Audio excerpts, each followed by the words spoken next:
Тија сега е повторно време за гости. Слободанка ја пречека и нашата втора утринска гостинка, која што ќе ни открие многу повеќе содржини поврзани со сезонските инфекции на горно-респираторните болести. На оваа тема, ова утро во нашето студио е доктор Маја Ангелеска, педијатар од Невромедика. Добре ни дојдовте. Добре ве најдов и благодарам за поканата. И верувам дека во овие чудни пролетни денови во кои што имаме драстично големи промени на температурите и на приликите, ќе им помогнеме на многу родители и на многу луѓе кои си имаат проблеми со респираторните дишни патишта. Секако, јас ќе пробам да доловам најблиску што може до гледачите, некои практични совети, некои препораки за полесно. Јас сум инаку педијатар, така да темата ќе биде повеќе насочена за нивните деца или бебињата. Да. Ви благодарам. Ово утро не следат бабите, дедовците, мајките со своите дечиња кои што се дома. Добро утро и од мене и добро ми дојдовте, докторке. И еве, убаво што ќе поразговараме, но можеби ќе го насловот малку смениме, затоа што повеќе се решивме да зборуваме и со оглед на тоа дека посочивме оваа тема не толку многу е опфатена и за воспалението на увото кај дечињата, но ќе опфатиме и ете на самиот крај за респираторните заболувања, за кои што многу често се зборува. Меѓутоа затоа би сакала на почеток еве за воспалението. Меѓутоа овие се поврзани нешта, така? Да, секако тие се поврзани. Воспаление на уво е еден чест проблем кој се јавува, поготово кај малите деца до 3 години и предизвикува со самиот начин на реакција на дечињата, поготово бебињата, кои што се прилично вознемирени, предизвикува страф и паника кај родителите. Знам од себе. Така. Да, не знаеме што се случува кога се додека не дојдеме до вас педијатрите за да ни го објасните тоа. Меѓутоа еве овие мајки кои што се уште не се искусни за ова за сега што ќе го зборуваме, ајде ќе започнеме од анатомијата на увото во кратки црти. Во кратки црти, значи увото е изградено од 3 дела, надворешен дел, надворешно уво уствари, тоа е ушната школка и надворешниот ушен канал. Понатаму доаѓа тапанчето, ние што го викаме народски, или мембрана тимпани, која што го дели од средното уво. Во средното уво се наоѓаат тие слушни ковчиња, како и еустахиевата туба. Таа е многу важна туба која што го поврзува надворешното уво со задниот дел на грлото, на фарингсот, и преку неа струи воздухот, вдишаниот воздух. Значи струјата од вдишаниот воздух. И тука може да настанат компликации со респираторните патишта. Најчесто тука настануваат компликациите. Понатаму доаѓа внатрешното уво, каде што се наоѓа полжавчето, така се кажува, лабиринтите, и тука се наоѓа и центарот за рамнотежа. Така. Што представува оталгија? Оталгијата представува субјективно чувство на болка. Значи, не е секојаш поврзана со воспаление на уво. Значи, тоа е само болка. Може да биде кај децата е многу честа, до 3 години поготово, и може да биде да има распон од нелагодност и чешање се до интензивна болка која што дава вознемиреност и силен плач кај децата. И тогаш е оној страв, големиот страв кај родителите што не знаеме точно што се случува. И најголема грешка кај родителите што веднаш посегаат кон антибиотик. Да, меѓутоа треба да се знае дека не секоја болка во увото е поврзана со увото. Значи оталгијата може да биде примарна, потекнува од самите структури на увото, и секундарна да потекнува од околните структури, како забите, пример кај мали деца, растење на запчиња, знае исто да се болката да се јави во увото.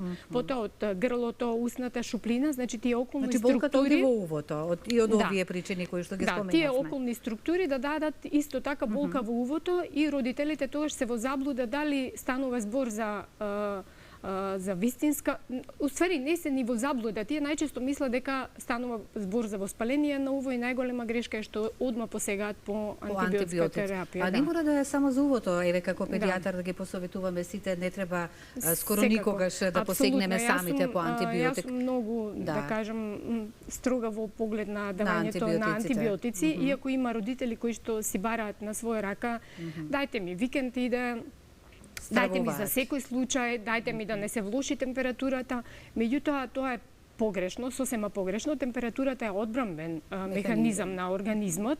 Значи организмот се бори со тој причинител. Дали може да е во случајот и вирус, тогаш е сосема контраиндицирано да се даде антибиотик. Антибиотик се дава исклучиво при докажана бактериска инфекција. Така.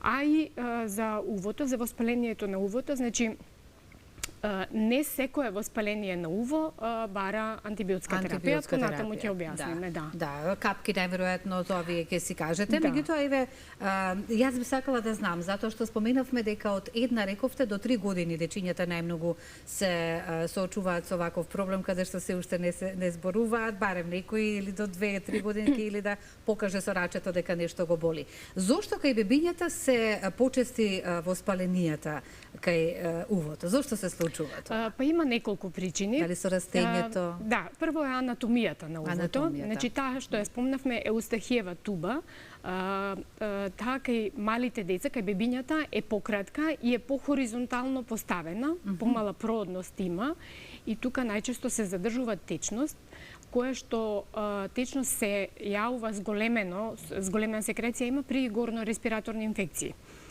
Кога таа тесна тубичка, значи е непроодна, таа течност се задржува и нормално доведува до воспаление на увото, па и до болка. Секако проследена. Втора причина е исто така постоењето на третиот крајник. Третиот крајник има улога, не е без причина тука, значи тој има одбранбена улога. Се наоѓа од што го споменавме? Да, значи одбранбена улога има, значи се наоѓа во задниот дел на фарингсот, така наречен епифарингс, и е прави одбрана за вдишаните микроорганизми, вируси и бактерии. Меѓутоа, тој расте со раѓањето, расте до некаде 6-7 годишна возраст и после тоа постепено се намалува, така да до кај пубертет веќе нема да представува никаква, најчесто не представува никаков проблем. Меѓутоа, кога е вака зголемен, поготово при горно-респираторни инфекции, значи може да биде извор на зараза, во смисла извор подлога на бактериска инфекција и поради тоа што е во тој период поголем и почести се инфекциите.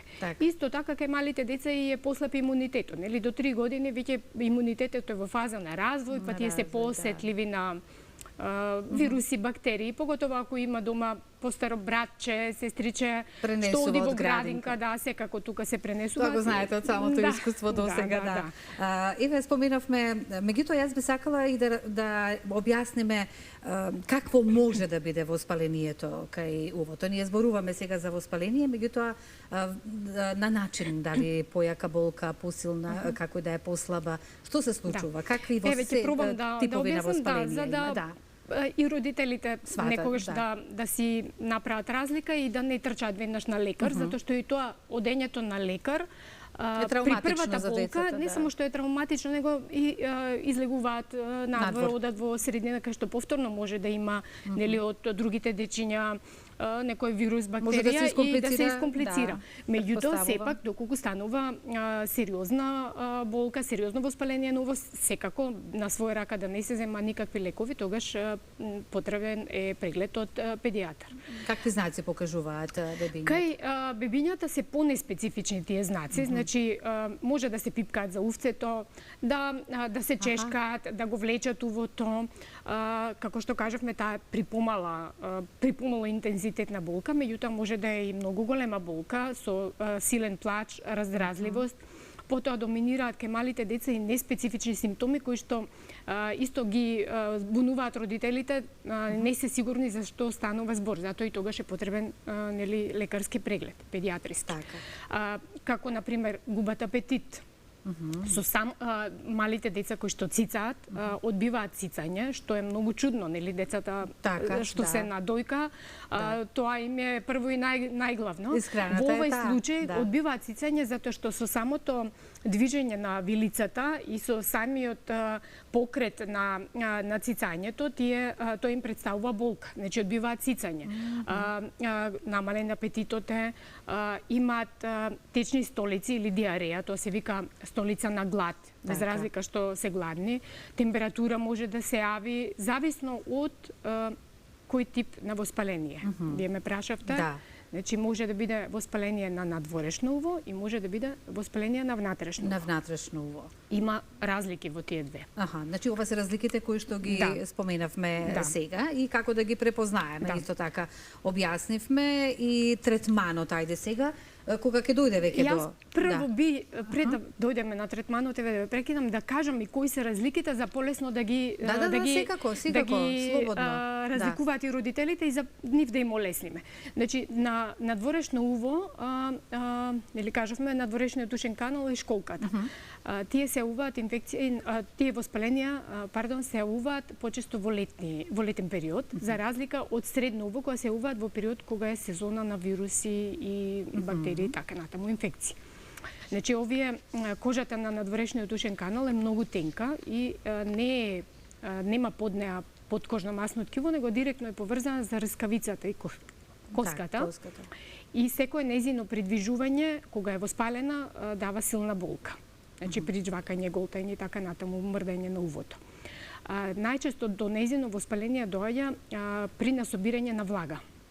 Значи во лето кога е зголемено потењето, потоа кај деца кои што се занимаваат со водени спортови или па при бањање на малите дечиња, затоа педиатрите постојано напоменуваат убаво да се суши увото. Значи убаво да се исуши. Тоа не значи со чепкалки за уши, напротив, него со пешкир и нежно да се собере влагата колку што може од надвор. Значи тоа е број 1. Разликата помеѓу надворешно и внатрешно уво. Второ, во надворешно уво не се потребни, при воспаление не се потребни антибиотици. Значи третманот оди локално, со капки, со масти. Да. И исто кај надворешното уво не е присутна температурата. Значи температурата се јавува кога има само инфекција. Што е, например, случај при воспаление. Родителите се прашуваат за што станува збор кога немаме температура. Затоа треба и ако не се сигурни, да не даваат на свој рака антибиотик, него да се консултираат со својот педијатар и педијатарот да одлучи. Додека внатрешното уво, кажавме дека почести се инфекции кога е сезона на вируси и бактерии, значи пратено е најчесто со висока температура, болка. Тука веќе би требало да има антибиотска терапија доколку е докажана бактериска инфекција. И тоа мора веќе да се превенира. Веќе дојдовме до прашање кое што претходно јас превенцијата и третманот на лекување кај дечињата. Ги споменавме нели капките и кога е време да се препорача нели антибиотик, кога се мора. Се мора, нема тука бактериска инфекција кога е во прашање. Меѓутоа превенцијата е таа. Превенцијата е најважно за воспалението да се спречи е одржување на проводност на таа туба што ја спомнавме неколку пати. Значи таа проводност се одржува со постојано одржување проводност на носот, а тоа се солени капки или пречистена морска вода.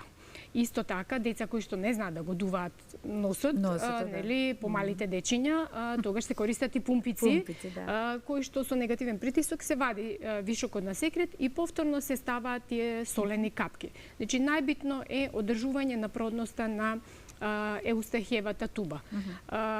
И одржување на сувост, да нема влага, затоа што влагата е идеална подлога за развиток на микроорганизмите кои што понатаму дават. Јас тука сега ми се наметна едно прашање, кои се најголемите компликации кои што може да доведат од воспаление на уво ако не се превенира навреме? Од сето ова што го споменавме, веќе сите јасно име кога треба да се оди на доктор, секако на преглед, меѓутоа ако плаче бебето па го смируваме па повторно и слично, дали досега дошле до некакви компликации? Секако има и компликации. И кои се најчесто? Доколку навремено се третира, и овие најчесто се поблаги инфекции, значи и доколку навремено и соодветно се третираат, поминува акутното воспаление на увото. Меѓутоа може да се зачестува, може да стане и хронично воспаление на уво, значи почесто да се случува. Така да, почесто да се случува.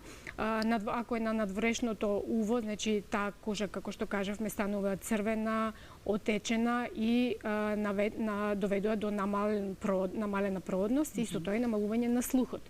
А доколку е во средното уво, Кажавме дека горно-респираторните инфекции даваат зголемена секреција и доколку таа секреција се одржува течност во еустахиевата туба, истата станува прво е посерозна, потечна, потоа станува погуста, пожелатинозна и не дозволува до движење на тие ушни ковчиња што ги кажавме во средното уво, кои што се битни нели за слухот и автоматски со тоа се намалува и слухот. Значи тоа е прв проблем. Не дај Боже, како што би се рекло народски, меѓутоа мора да знаеме кои се. Да, може да има исцедок од увото. Не спомнав дека може да има исцедок и при воспаление на надворешно. Исцедок од увото. Кажавме, да, може да е прво серозен, па после погуст. Може да е и при двата типа на воспаление. Во тој случај капките се контраиндицирани. Значи, таа течност што се собира може да доведе исто така и до перфорација на тапанчето. Да, во тој момент болката кај децата прекинува, меѓутоа е многу драматично за родителите затоа што може да истече крв, гној, значи секрет и тоа не изгледа баш пријатно за око. Меѓутоа со тек на време, значи се регенерира и повторно ќе се оправи таа мембрана, тимпан или тапанче, ние што ја викаме. Понатаму, кај деца што го изгубиле или што го намалиле, да кажем, нешто го изгубиле слухот, се ставаат, тоа повеќе од риноларинголозите би кажале на таа тема, но еве, само чисто да спомнам, се ставаат едни цевчиња во увото со цел на одржување на проводност на таа туба. Тие се ставаат хируршки, нели, од 6 до месеци до 1 година. За да се додека не се опорави таа туба, и за да се намали оштетувањето на самиот слух. Го искористивме времето и многу убаво објаснивте, докторке. Многу ви благодарам што бевте дел од нашата утринска програма. Се за доброто на дечињата, така? Секако, да. Затоа сте се одлучиле токму за оваа професија. Се гледаме повторно и на некоја друга тема. Се гледаме, се надевам. Со оглед на тоа дека вашите одговори се преубави и преистрпни за сите да ги слушнат и дознаат и што е она што треба да го сторат во моментот. Еве сега конкретно за воспалението на уво, сузете. Да, беше ова навистина добро да се слушне, особено заради едукативниот пристап на доктор Маја. Ви благодарам уште еднаш многу. Благодарам и на вас.